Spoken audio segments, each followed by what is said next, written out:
como aprender execução penal. Talvez esse seja o maior dos desafios daqueles advogados que pretendem atuar na prática da advocacia criminal ou até mesmo que já começaram. E por que isso acontece? Desde a faculdade, o estudo da execução penal, ele às vezes simplesmente não existe ou muitas vezes ele é extremamente superficial. Por quê? Na faculdade, quando o aluno estuda o direito penal e o processo penal, ele acaba se debruçando mais, e isso faz parte, inclusive, até mesmo da grade curricular do curso de Direito, sobre a parte geral e a parte especial do Código Penal, o Código de Processo Penal e algumas leis penais especiais. Então, quando que o aluno ele estuda execução penal? Quando isso acontece? Ou de uma maneira muito superficial, no estudo da pena, ou nas leis penais especiais. Só que tem um problema aí. A lei de execução penal, ela é uma lei muito ampla, ela é uma lei muito detalhada e ela é uma lei que precisa fazer parte do domínio do advogado criminalista, principalmente naquelas situações em que ele vai atuar em um caso de execução penal quando nós já estamos diante de um réu preso que está cumprindo a pena privativa de liberdade decorrente daquela sentença que já o condenou. Então, olha, poder atuar requerendo, por exemplo, um livramento condicional, uma progressão de regime e tantos outros benefícios da execução penal exige uma segurança muito grande por parte do advogado criminalista. E hoje eu estou aqui para trazer algumas dicas importantes para o aprendizado da execução penal. E lógico que o primeiro ponto não poderia deixar de ser o domínio da lei de execução penal. É muito importante que, primeiro que tudo, você leia, releia, você olhe todas as disposições trazidas pela lei de execução penal. É por aí que você deve começar. Só que também é importante, a gente sabe que o direito, às vezes, ele é uma coisa na teoria e, às vezes, ele é muito diferente na prática, dependendo dos enunciados simulados dos nossos tribunais, dos julgados recorrentes, dos entendimentos, principalmente dos nossos tribunais superiores. Por exemplo, em relação à execução penal, nós temos inúmeros enunciados do STJ e do STF. E claro que em várias situações, como os exemplos que eu te dei, requerer uma progressão de regime, requerer um livramento condicional, você precisa se valer não somente da letra da lei, mas também do entendimento dos tribunais superiores. Isso é muito importante. Então, o segundo passo para um correto aprendizado da execução penal, além daquele que diz respeito efetivamente à leitura, é que você, de fato, domine a jurisprudência. Isso é um treino. Isso é um exercício diário.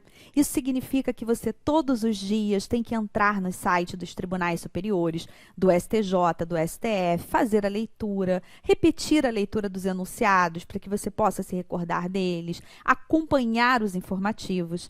E eu sempre digo que, de preferência, para você fazer essa pesquisa de jurisprudência, ela deve ser feita diretamente no site dos tribunais, principalmente quando a gente está falando sobre os tribunais superiores, sobre o STJ, sobre o STF. Isso deve ser um hábito.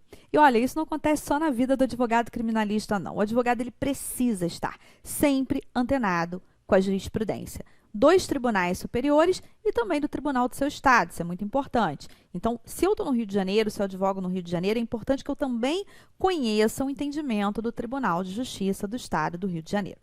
Além disso, é importante também, no contexto atual, que você domine as alterações promovidas pelo pacote anticrime. E olha, eu falei dois temas aqui com você que são muito importantes dentro da execução penal, que é o livramento condicional e a progressão de regime. Esses dois benefícios, eles sofreram alteração com o pacote anticrime, que é a Lei 13.964 de 2019. Então, o advogado criminalista, ele também precisa estar o tempo todo atento às alterações que possam surgir. Claro, no Código Penal, no Código de Processo Penal, nas chamadas leis penais especiais e, obviamente, na execução penal também. Aqui eu vou, inclusive, colocar na tela para você um trechinho comparativo que está aí nesse quadro, que diz respeito ao livramento condicional, como ele era antes da alteração promovida pela Lei 13.964 e como ele ficou. Então, nós tivemos uma alteração no Código Penal, no artigo 83, inciso 3. Na antiga redação, ou seja, antes do pacote anticrime, o que o artigo 83 nos dizia? Comprovado comportamento satisfatório durante a execução da pena, bom desempenho no trabalho que lhe foi atribuído e aptidão para prover a própria subsistência mediante trabalho honesto. Como ficou o inciso 3? Comprovado bom comportamento durante a execução da pena, não cometimento de falta grave nos últimos 12 meses, bom desempenho no trabalho que lhe foi atribuído e aptidão para prover a própria subsistência mediante trabalho honesto. Perceba que essa alteração que eu trouxe para você aqui, até que ela foi uma alteração pequena, mas essa, na verdade, não é a realidade da 13.964. Ela promoveu muitas alterações, principalmente no Código de Processo Penal, algumas alterações na Lei de Execução Penal, algumas alterações no Código Penal e alterações nas leis penais especiais. Nós tivemos, por exemplo, ainda dentro do âmbito da execução penal, alterações muito relevantes na progressão de regime. Hoje em dia, nós temos diversos percentuais para a progressão de regime. Antes do pacote anticrime, a Lei de Execução Penal, ela trabalhava com algumas frações, com a fração de 1/6, com a fração de 1/8.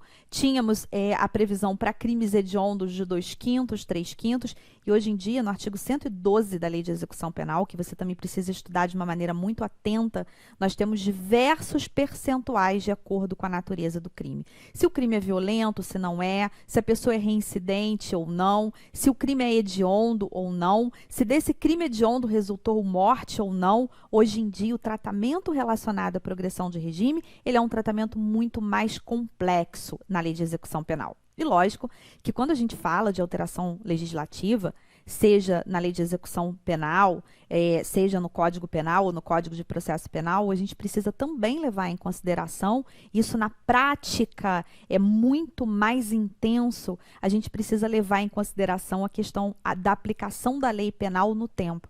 Ou seja, verificar a natureza penal, a natureza é processual, e a gente até pode falar melhor sobre isso num outro vídeo, para que você, diante de uma alteração de natureza penal que prejudique o seu cliente, você saiba que essa alteração ela não pode retroagir. Ela não pode retroagir para alcançar os fatos antes praticados. Agora, se a lei de natureza penal ou de natureza mista, penal e processual, se ela beneficia o seu cliente, então não tem problema algum. Ela pode retroagir. E uma última dica que eu trago hoje aqui para você é que fica muito mais fácil desenvolver o trabalho com dedicação intensa se você conhece a realidade daquela pessoa para a qual você vai advogar. Ou seja, a realidade da pessoa que está cumprindo uma pena privativa de liberdade. Então, eu sempre digo para os meus alunos que é interessante conhecer na prática os estabelecimentos prisionais, conhecer a realidade dos estabelecimentos prisionais, porque assim você sabe exatamente qual é a realidade daquela pessoa que você vai defender. E isso faz com que a dedicação ao seu trabalho, a dedicação a obter a liberdade daquele cliente ou algum benefício da execução penal, você faça isso com muito mais intensidade, com muito mais dedicação. Estude a execução penal também na prática, isso é importante.